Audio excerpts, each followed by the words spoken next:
జ్యోతిషాస్త్రీత్యా ద్వాదశ రాశుల్లో 7వ రాశి అయినటువంటి తులారాశి మిత్రులారా, మీరు చిత్తా నక్షత్రం 3, 4 పాదాలు, స్వాతి నక్షత్రం 1, 2, 3, 4 పాదాలు, విశాఖ నక్షత్రం 1, 2, 3 పాదాలకు జన్మించిన మీరు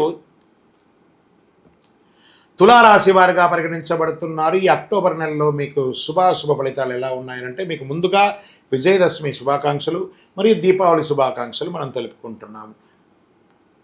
ఈ రాశికి కాస్త మధ్యస్థంగా ఉంటుంది. తులారాశి వారు లీగల్గా ఎదురు చూస్తున్నటువంటి ఫేస్ చేస్తున్నటువంటి సమస్యల్లో కాస్త ఉపశమనం కలిగే అవకాశం ఉన్నాయి. కొన్ని ఏళ్ళుగా మీరు ఏదో ఒక ఇబ్బంది, ఫస్ట్ కోర్టు కేసులు కానీ, లేదా లీగల్ ఇష్యూస్ కానీ, ఫైనాన్షియల్ ఇష్యూస్ కానీ, ఈ నెల మీకు 15 లోపు కాస్త ఒక కొలిక్కి వచ్చే అవకాశాలు కనబడుతున్నాయి. ఎలా ఉంటుంది తులారాశి మిత్రులకి? బుధుడు 10వ ఇంటికి, 5వ ఇంట్లో శని తిరోగణంలో, 11వ ఇంట్లో సూర్యుడు, కుజుడు ఈ నెల మొత్తం 9వ ఇంట్లో నిలుస్తాడు. 12వ ఇంట్లో రాహు మరి కేతు ప్రభావం ఉంటుంది. బృహస్పతి 8వ ఇంట్లో ఉన్నాడు. ఉద్యోగం జీతపత్యాలు పెరగడానికి, వృత్తి వ్యాపారాలు రాబడి పెరగడానికి అవకాశం ఉంది. మాసం ప్రారంభంలో చేతిలో డబ్బు నిలవని పరిస్థితి ఏర్పడుతుంది. మాస ద్వితీయంలో వైద్య ఖర్చులు కూడా చాలా పెరిగే అవకాశాలు ఉన్నాయి. ఆస్తి వ్యవహారాల్లో రాజీ మార్గం పరిష్కరించుకోండి. రాజీ ద్వారానే ఈ నెల మీరు ఏదైనా సాధించగలరు. కాంప్రమైజ్ ఇలాగే చేసుకోవాలి. ఆస్తి వ్యవహారాల్లో మాత్రం కొన్ని ఆర్థిక సమస్యల నుంచి బయటపడతారు. ఆర్థిక లావాదేవీలు సజావుగా జరుగుతాయి. నిరుద్యోగులకి మాస ప్రారంభంలో అవకాశాలు ఉన్నాయి. ఉద్యోగంలో సెలెక్ట్ అవుతారు. ఉద్యోగంలో ఎప్పుడు జాయిన్ అవ్వాలో తెలియని జాయినింగ్ లెటర్ కోసం అలా కూర్చొని ఉంటారు. నవంబర్ వరకు వెయిట్ చేయండి, వస్తాయి. మీరు గొప్పగా ఉండబోతున్నారు, చాలా గొప్పగా ఉండబోతున్నారు. తులారాశి మిత్రులారా, నవంబర్ నుంచి మిమ్మల్ని ఎవరు పట్టలేరు. కాబట్టి ఈ అక్టోబర్ కాస్త ఓపిక పట్టండి. సమాజంలో గౌరవ మర్యాదలు పెరుగుతుంది. గౌరవ మర్యాదలు పోగొట్టకున్న చోటే మీరు గౌరవ మర్యాదలు తెచ్చుకుంటారు. మంచి సమాజంలో గొప్ప వాళ్ళ పరిచయాలు పెరుగుతాయి. ధన ప్రవాహం గణనీయంగా పెరుగుతుంది. కుటుంబంలో సంతోషం, ఉత్సాహం పెరుగుతుంది.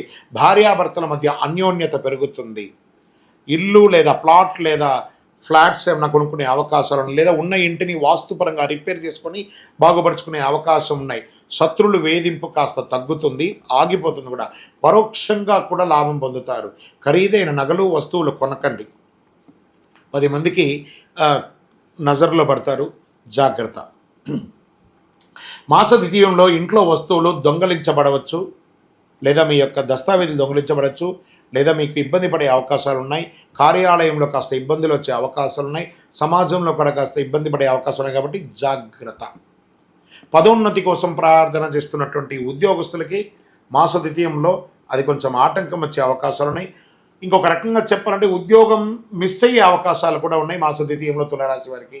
జాగ్రత్త. తర్వాత నవంబర్ నుంచి మళ్ళీ పొందుతాం, కానీ ఇప్పుడైతే ఇబ్బంది ఉంటుందని కూడా చెప్పచ్చు. ప్రభుత్వం నుంచి ఆశించినటువంటి లైసెన్సులు, ఏదైనా పర్మిషన్స్, ఇవన్నీ కూడాను కాస్త పోస్ట్పోన్ అయ్యే అవకాశాలు ఉన్నాయి. మీ వ్యాపారాన్ని విస్తరించాలి అనుకున్న వాళ్ళకి మాస ప్రారంభంలో మంచిది, కానీ మాస ద్వితీయంలో స్టాప్. దాన్ని ఏం చేయకండి. స్త్రీలకి ఇది ఒక మంచి సమయం. ఉద్యోగం చేసే వాళ్ళకి, ఎంటర్ప్రెనర్గా ఉన్న వాళ్ళకి ఇది ఒక మంచి సమయం చెప్పచ్చు. క్రీడాకారులకి, సాహసోపేతమైనటువంటి క్రీడలు చేసుకునే వారికి ఇది ఒక మంచి అవకాశం చెప్పచ్చు. వైద్యపరంగా అప్రమత్తంగా ఉండాలి. డ్రైవింగ్ చాలా జాగ్రత్తగా ఉండాలి. ఏ విధమైనటువంటి మానసిక ఒత్తిడికి వెళ్ళకండి. రిలాక్స్గా ఉండండి. ఏది జరిగినా భగవంతుడు, నాకేం భయం, నా భగవంతుడు కదా నా గురించి అనుక్షణం భయం అని చెప్పేసి స్వామివారు చూసుకుంటారని చెప్పేసి స్వామివారి మీద భారం వేయండి. మీ ప్రయత్నం చేయండి. భారం వేసేసి గాల్లో దీపం పెడితే భారం అనకూడదు. మీ ప్రయత్నం చేస్తూ స్వామివారిని అడగాలి. మాసం చివర ఇతరుల యొక్క వ్యవహారాల్లో జోక్యం చేయకండి. అనవసరమైనటువంటి సంతకాలు పెట్టకండి. ఏంటి తులారాశి వారికి ఇలా చెప్తున్నాము అని అంటే, వాస్తవానికి అలాగే ఉంది. ఈ నెలంతా కూడా మీరు ఎంత జాగ్రత్తగా ఉంటే అంత జాగ్రత్తగా ఉండి. గం గణపతి నమః. సైలెంట్. నాకే చెప్పడానికి బాధ అనిపిస్తుంది, కానీ తప్పదు. ఉన్నదే కదా చెప్పాలి. గోచార స్థితి ప్రకారమే చెప్తున్నాను, మీ వ్యక్తిగత జాతకం కాదు ఇది. గోచార ప్రకారంగా మీ జాతకానికి 40% మాత్రమే ఇది వస్తుంది. సంపూర్ణ జాతకం, మీ యొక్క జాతకం చూస్తే కానీ చెప్పలేం. రాజకీయ నాయకులకి ఇది గడ్డు కాలం. జాగ్రత్త. ప్రజాక్షేత్రంలో మంచి పేరు తెచ్చుకోవడానికి ప్రయత్నం చేయండి. Share market ముట్టుకోకండి. మీడియా రంగం వారికి అనవసరమైనటువంటి నిందలు వస్తుంటాయి, జాగ్రత్తగా ఉండండి. వివాహం కాని వారికి కాస్త పోస్ట్పోన్ అని చెప్పచ్చు. అదృష్టం రోజులు ఈ నెలలో ఏదైనా ఉందా కనీసం ఇందులో అంటే 3, 6, 9, 12, 15 ఇలా 3 రోజులకు ఒకసారి మంచి రోజులు వస్తుందని చెప్పచ్చు. చంద్రాష్టమం చాలా జాగ్రత్తగా ఉండవలసినటువంటి సమయం. ఆల్రెడీ బాగలేదు టైము.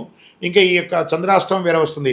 22/9/2024 6:09 నుండి 24/9/2024 9:55 ఉదయం వరకు చంద్రాష్టమం ఉంది. ఈ 2:30 రోజులు జాగ్రత్త, జాగ్రత్త, జాగ్రత్త, జాగ్రత్త.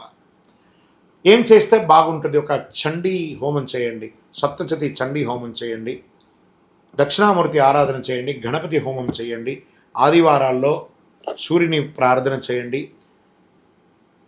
మళ్ళీ చెప్తున్నాను, మీ యొక్క గురువుని సంప్రదించి మీ యొక్క జాతక దోషం ఏమైనా ఉందా, పరిహారం ఏమైనా ఉందా అని తెలుసుకోండి. కరుంగాళి, అతి శక్తివంతమైనటువంటి కరుంగాళి మాలను ధరించండి. ఏది చేయకపోయినా మీ ఇష్టదైవాన్ని ఇలా ప్రార్థన చేసుకుని, స్వామి నాకేం జరుగుతుందో నాకే తెలియదు, నా జీవితాన్ని నీ చేతిలో పెట్టేశాను, నా జీవితాన్ని మీరు నడిపించని మీ ఇష్టదైవం, మీ కులదైవం, మీ ఇష్టదైవాన్ని ప్రార్థన చేసుకోండి. దైవానుగ్రహం మీకు సంపూర్ణంగా కావాలి. దైవానుగ్రహమే మీకు సంపూర్ణంగా కావాలి. ఇంకనూ మీ యొక్క వ్యక్తిగత జాతకం తెలుసుకోవాలనుకున్నవారు ఈ కింది నెంబర్కి మీ యొక్క date of birth, time of birth, place of birth WhatsApp చేయండి. విజయవస్తు.